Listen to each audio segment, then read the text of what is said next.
Young Pueblo's Lighter. Overview. Lighter 2022 follows young Pueblo on his journey to healing. The best-selling author of Clarity and Connection and Inward shares what he has learned about meditation, self-love, attachment, and letting go, and offers practical advice on how to find your own path forward. We will feel lighter as our burdens are lifted. The first step is to strengthen ourselves. After that, we must strengthen those around us and work toward building a better world. Young Pueblo's story. When young Pueblo overdosed at 23, he realized how far he had strayed from his potential. He resolved to make a drastic change in his life. His path forward involved practicing radical honesty, refraining from harming his body, and developing better physical and mental habits. Several years later, he started practicing Vipassana meditation, which further enhanced his healing. While he wouldn't call himself enlightened, he definitely felt lighter. Meditation showed young Pueblo two things: deep healing can be attained, and humanity hasn't yet reached maturity. These ideas came together in the pseudonym Young Pueblo, which means young people, a reminder that the world still has a long way to go. His hope with Lighter is to demonstrate the interconnectedness of personal and global transformation.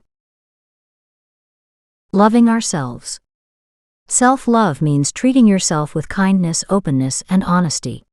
While accepting yourself is the first step towards self-love, it doesn't end there. True self-love is also recognizing that you have lots more to learn and let go of. It requires total honesty, constructive habit formation, and complete self-acceptance. Radical honesty means being in continuous interaction with your truth. Distance is created when you're dishonest with yourself, and this makes it impossible to connect with others. Radical honesty, accompanied by inward curiosity, will ramp up our transformation and assist us in breaking down old barriers and releasing baggage we never intended to carry. From radical honesty comes positive habit building. When we realize that the habits we've built up over time hurt our well-being, we recognize we need to make a conscious effort to build new ones. Positive habit building requires time and consistency. Understanding that you're creating something great will help alleviate the desire for quick results. Concentrate on a few major changes and persevere until they become second nature. You'll feel less inner conflict when you have healthy habits that nourish you. Accepting who we are. Self-acceptance is the basis for personal transformation. Our journey won't always be a success, and being averse to tension within ourselves won't help during tough times. The best way to prepare for the journey is to accept yourself as you go through challenges and triumphs. Self-love promotes internal cohesion. It helps us to understand how our past influences our actions and responses today. Further, we understand others better when we know ourselves. Inner conflict is a major cause of external conflict. When someone is tense, they become impatient and lash out. When our ability to see ourselves improves, so does our patience with the people around us.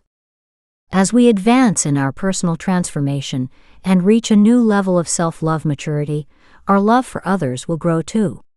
A wise and balanced love recognizes the importance of self-care to effectively serve others. Without self-love, all other love is shallow. How to heal. Repetition is what the mind knows best, and in challenging circumstances, we default to blind behavior. If we've reacted a certain way before, we'll do it again, even if it's negative.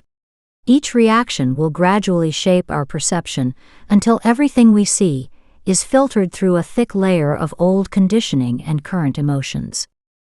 Accepting responsibility for your behaviors is crucial to healing. These patterns can only be healed by you, even if what caused them was not your fault. Most people want a quick fix, but healing doesn't work that way. Quick fixes will only produce superficial results. Healing doesn't imply perfection, but rather no longer living unconsciously. It's the process of illuminating your mind through your own awareness. We can only change when we can see what needs to be changed. Everything we feel leaves an imprint on our minds, and this adds up to our conditioning, which influences how we think and behave. Healing is processing and releasing all the old programming that's limiting our present. The goal of healing is not to forget what occurred, it's to change how we respond to difficult memories. The path to healing. After hearing about his friend Sam's powerful experience at a meditation course in India, young Pueblo enrolled in a similar course in the U.S. He completed his first Vipassana meditation course in July 2012. The powerful results convinced him to start taking a few courses per year. Although this was a significant time commitment, he knew he needed to prioritize his health. He started daily meditation in 2015. Instead of allowing his mind's reactions to roll on indefinitely, meditating taught him to focus on bringing balance to his mind. Each time we respond and feel strongly, we shape our conditioning. This means our personality is never fully formed, because our subconscious is constantly changing. The reason healing is even possible is because we can intentionally direct the flow of change within us, rather than simply moving wherever life pulls us. Healing is for everyone, spiritual or not, because we've all experienced a heavy mind and overwhelming emotions. Meditation is young Pueblo's method of healing, but it's not the only technique. There's an abundance of introspective methods, producing tangible results. You must forge your own path by identifying the best tool or technique for you. The key is to find something challenging, but not too difficult. Releasing our hold. Letting go involves completely embracing the present. We must release our hold on how we want things to be, in order to be able to accept what is. In order to let go, we must first understand what we're clinging on to. When we understand where we face challenges, we can address and remove the roadblocks. Many of us think that other people are the source of our internal tension, and that if they changed, our lives would be dramatically better. We're oblivious to the challenges we create for ourselves. Since we can't control others, we need to protect ourselves. When you realize how much of your inner turmoil is caused by uncontrolled reactions, you can see how controlling your reactions can enhance your life. This means being aware when a difficult emotion appears, and understanding that, while we may have an instinctive response, we do not need to feed it. Change is normal. Resistance is the typical response to change. However, accepting change is the path to reducing and eventually eliminating suffering. Everything is transient. Before young Pueblo's healing, his mind would become dissatisfied as soon as a pleasant moment ended, and he would turn to marijuana to take his mind off it. He didn't realize at the time that this roadblock was his intense desire to avoid the mental discomfort caused by his rejection of change as an inevitable part of life. When we accept the reality of change, everything good becomes brighter, and everything bad becomes more bearable. Unfiltered thoughts and statements are believed to reveal the true you. However, your initial reaction isn't the real you, it's your response after that reaction. Your initial reaction is a manifestation of your past, while your intentional response reflects your character.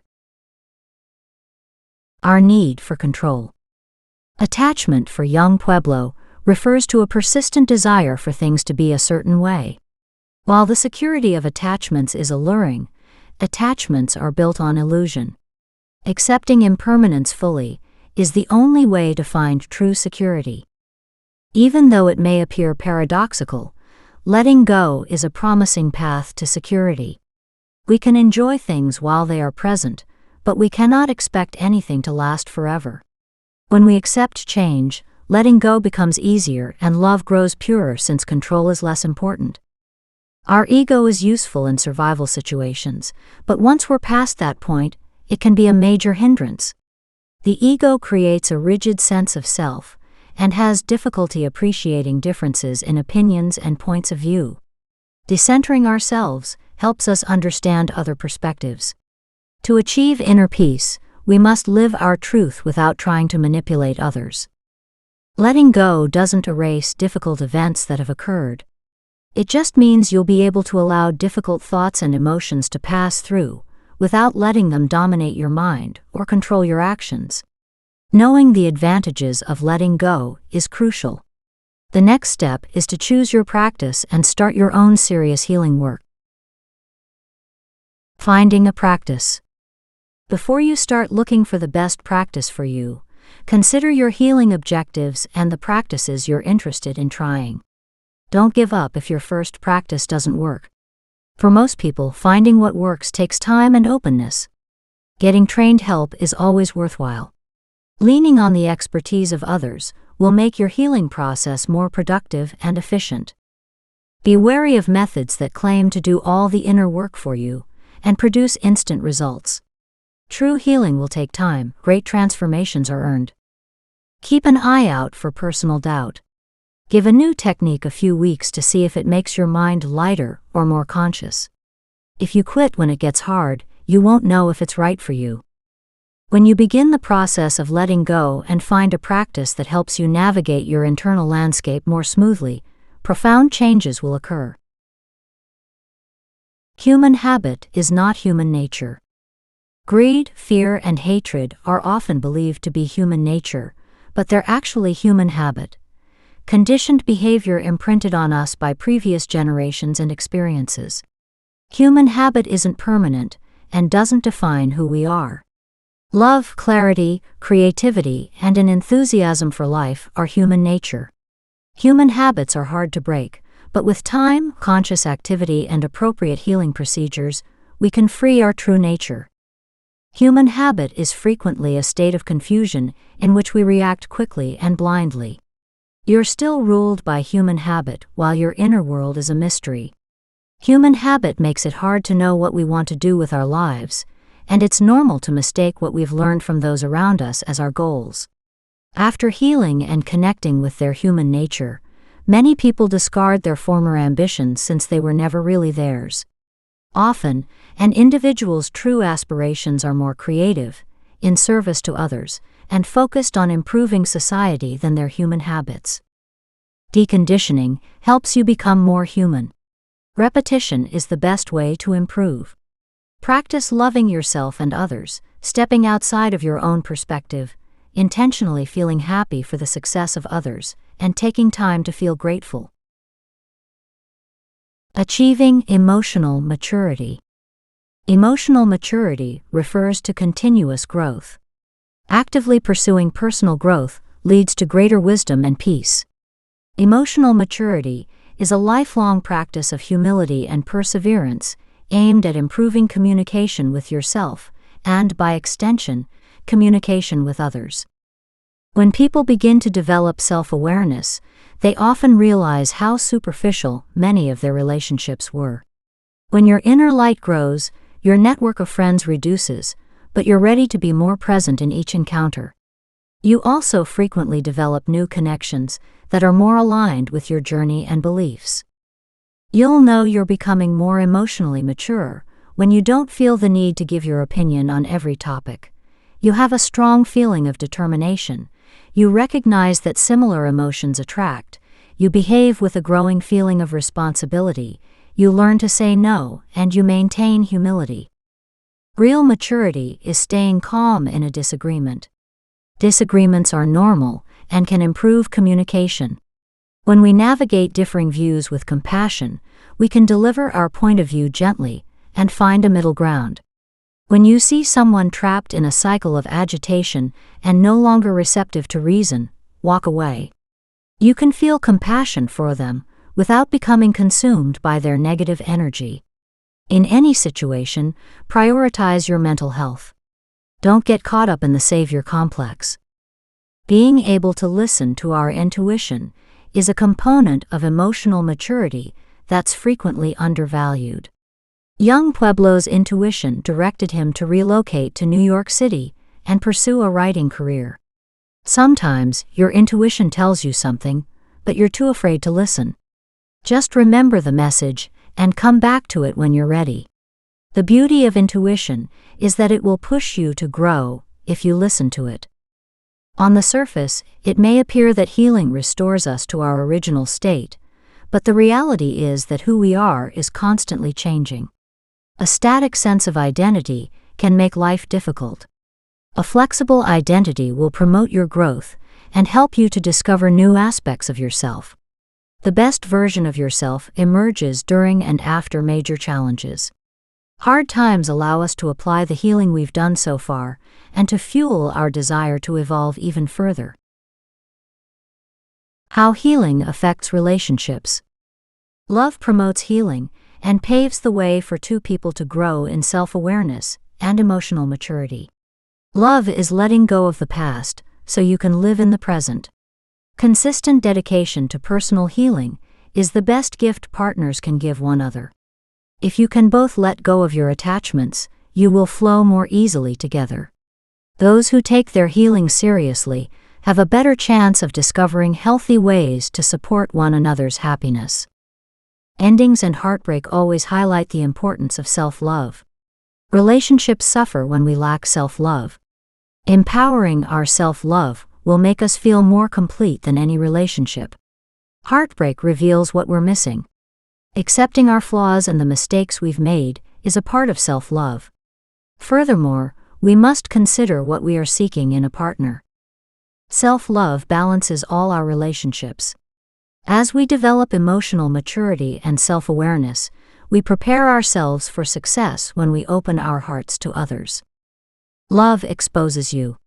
This vulnerability illuminates your patterns, worries, and deep hurt. To appropriately hold space during these moments, you must understand each other. Healing and relationship management are intertwined. Your ego, shortcomings, and survivalist habits may cause relationship problems, and outside challenges loom. However, if handled correctly, these challenges can bring you and your partner even closer together by fostering trust and understanding. The impact of clear communication. Establishing a communication framework that will help you and your partner deal with difficult situations is critical in developing a harmonious relationship. Express your sadness to your partner. This often helps to break the downward mental spiral and allows you to figure out how to handle this peacefully together. When you and your partner disagree, the most important thing to remember is that problem solving is not about winning. The ego craves victory, but loving clarity seeks to comprehend. Share your perspectives to see each other. Own your mistakes.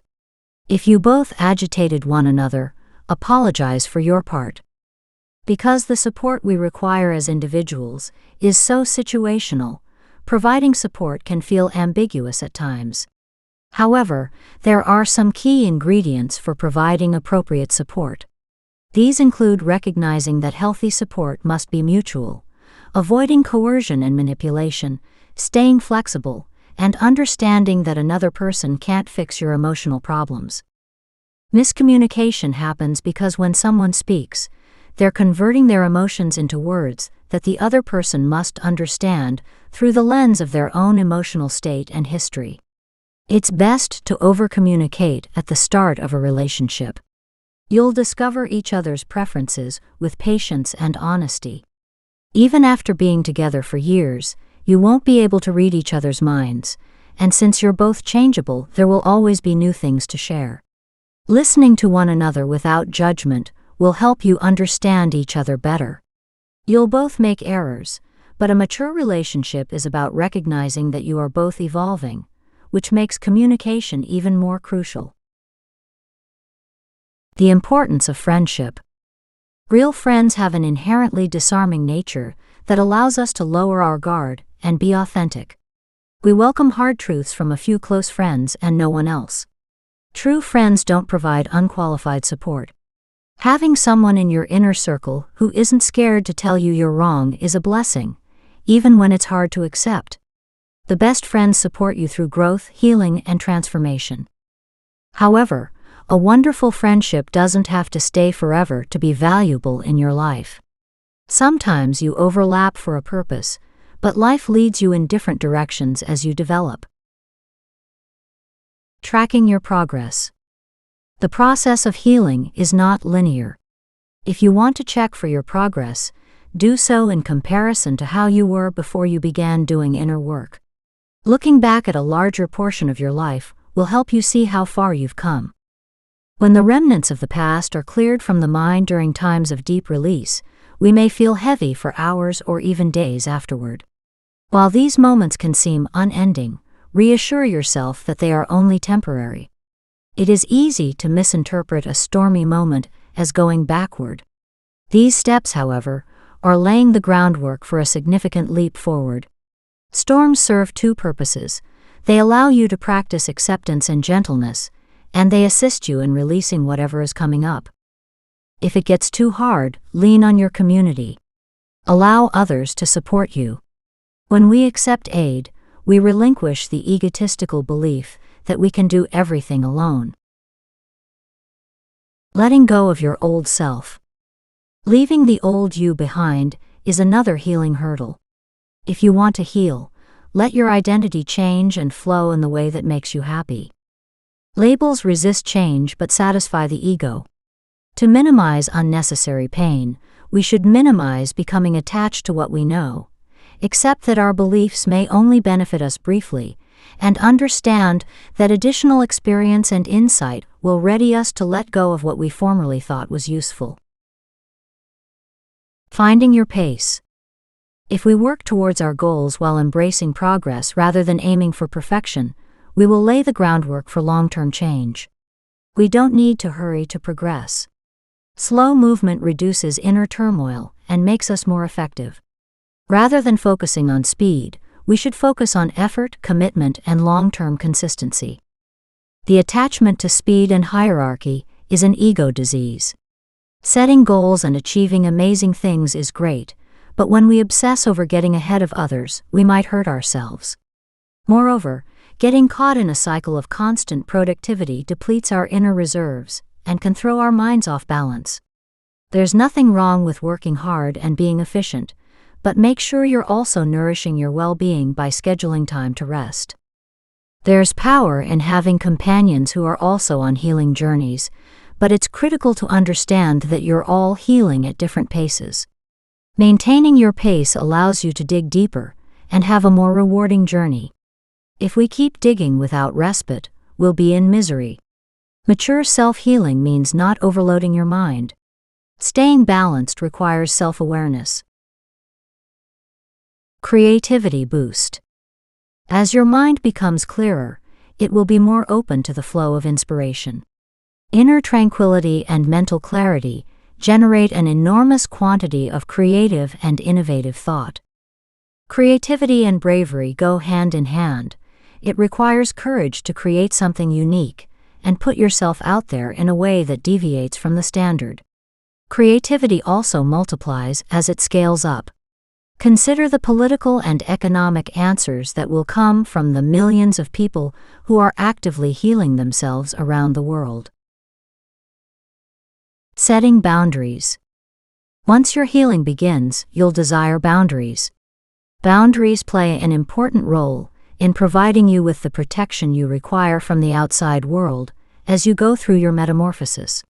It's your own perceptions and emotions that have the most influence on how you feel, but you don't help yourself by immersing yourself in surroundings that feed old habits you're attempting to change. To protect your new self, you must avoid negative events. Boundaries and self-check-ins are essential. Your mind and emotions affect everything. Taking your healing seriously will make you more real with your inner circle and give you the strength to live your truth. Your community, which comprises where you live and work, will be the next circle to feel the waves of your shift. You develop greater compassion and bring less stress to interactions, which inevitably improves encounters for everyone involved. When we reduce the load that we carry through healing, we will have more energy. This may free up mental space for community activities that align with our new beliefs and goals. Expanding our influence. After affecting your family, friends, and community, your development will impact the world. When you become ruled by a loving intellect, bright compassion, and clear perception, it's natural for your worldview to transform dramatically. Once we realize that inner transformation is possible, the prospect of exterior change seems much more attainable. Human groups have a tendency to blame others for bringing about change. This transferring of responsibilities creates a never-ending cycle, with no actual change taking place. We must take more personal and collective responsibility to interrupt this pattern. A better world. Understanding our existing collective problems and their relationship to the human mind is essential before we can work toward harmonizing the world through structural compassion. Design-wise, our governments, businesses, wealth, and power make a triangle, with a few at the top making decisions for the majority at the bottom. The human ego's deep attachment to hierarchy has organized society so that a few individuals have immense power over the multitude. The ego craves centralized power, especially when it benefits. Those who are disenfranchised acquire a profound antipathy of the wealthy and powerful. In social movements and revolutions, the oppressed often seek revenge against their oppressors in the name of justice. Too often, justice is confused with vengeance. Harming those who have previously harmed you creates a vicious cycle of violence. Social friction will persist if factions fight for dominance and then punish their previous oppressors. Until we fix the root of the problem, harm will continue. To establish a more empowering global society, we must structure our organizations to be more flexible. We need to start thinking in more circular ways, where power and riches are divided more fairly. Circular designs are already widely used, so the solution is not a secret. A more humane society can only be achieved by providing many design options. Those who are happy working within a triangle structure should not be disturbed. However, if people want to form new groups and institutions based on circular models, society should encourage them. It matters that people freely participate in their situations. Our task as humanity matures is to increase the number of opportunities available to all of us. We should be able to do whatever we choose, as long as it does not harm others. Striving for balance. Any changes made to help build a better future should be done with a sense of balance in mind. We are not attempting to create another extreme, in which a few wield power over many. The love that grows within us simply calls us to make society more equitable, so that everyone has what they need to thrive and be free. The ego feels enjoyment when others share its viewpoint. However, this is in direct opposition to freedom. We must teach ourselves to appreciate different points of view. Our biggest obstacle is the ego's fear and control. Our control addiction makes us worry that caring for everyone will mean giving up our independence and wealth. This is far from the truth. When there's so much suffering around us, it's difficult to be fully happy. Reducing harm will lighten our surroundings. Ultimately, what matters is that you're putting your compassion into action. Global poverty and wealth inequality show where we need to balance extremes. Until everyone has the resources they need to survive, humanity will not be civilized. People working in deplorable conditions is something we must leave in the past.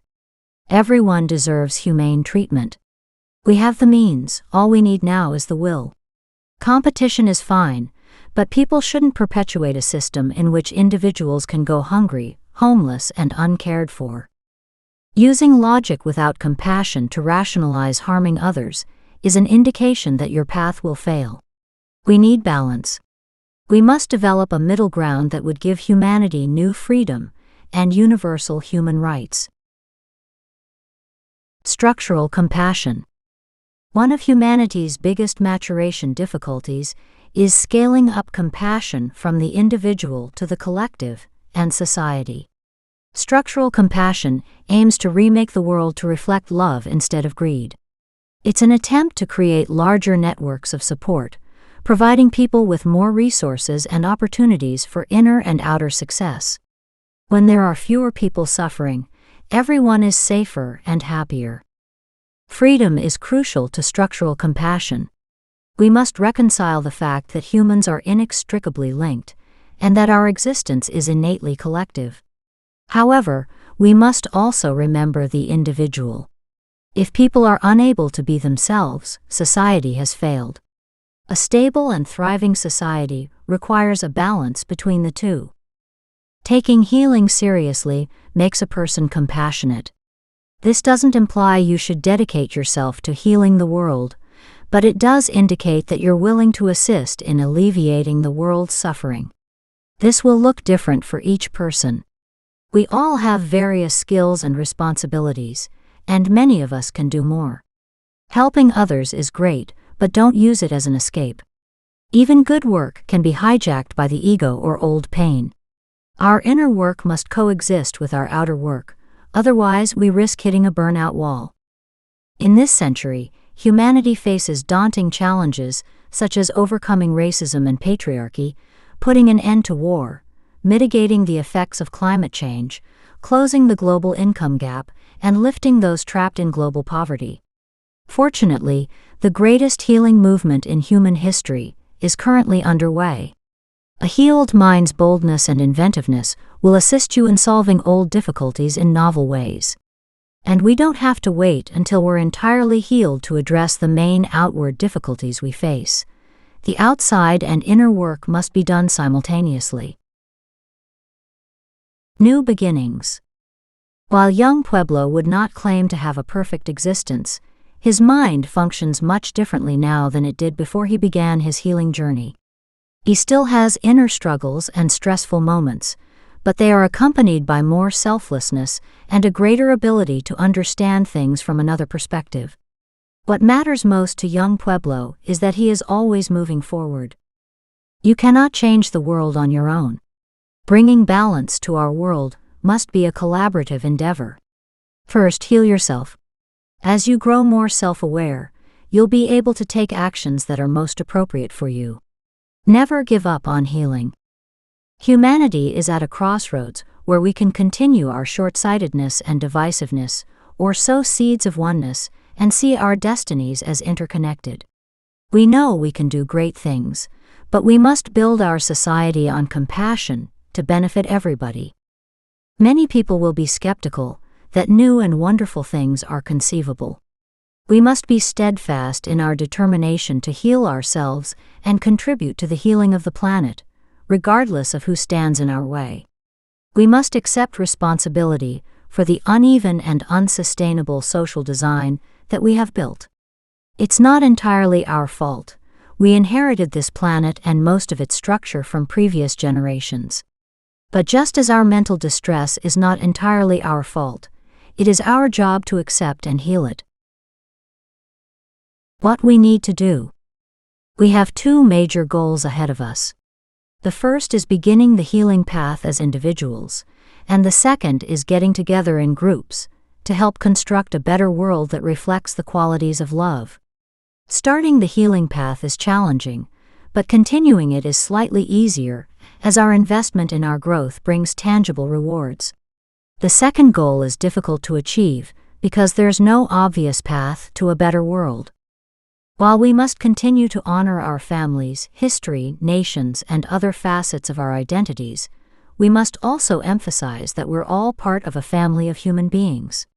Acknowledging that people from different cultures are our siblings can help us be more patient and prevent us from going to harmful extremes. The world needs transformation. We must take responsibility and lead with maturity. More than that, we must understand that we need one another to survive and act with a sense of unity.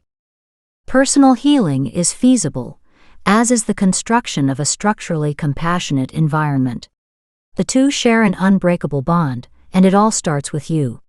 The world will lighten as you lighten your thinking. Therefore, choose a healing strategy that works for you. Stay with it, dig deep, give it time, let go, and be consistent. Don't fret if others don't get what you're doing. Be kind. Treating people well reduces remorse and regret, making your mind more peaceful. To bring harmony into our lives, we must consciously plant harmony in our interactions. Help as much as you can, but don't overdo it. Find a cause or movement that you're passionate about, and devote part of your time to it. Simply believing things can be better will change your external surroundings. As we work towards world peace, a set of ideas should guide us. We must believe it before building it. Healing is the domain of heroes, and not every difficult scenario we face will result in success. Believe in your ability to change and in humanity's potential. Your recovery will pave the way for a brighter future. When we arrive there, humanity will no longer be young, will finally be mature. About the author. Diego Perez, who uses the pseudonym Young Pueblo, is a well-known figure on Instagram and other social media platforms. His writing emphasizes the power of self-healing, developing good relationships, and knowing yourself. His previous books, Inward and Clarity and Connection, were instant bestsellers. Lighter, his third book, topped the New York Times bestsellers list. We hope you enjoyed summary of Young Pueblo's Lighter. Purchase the book to learn more.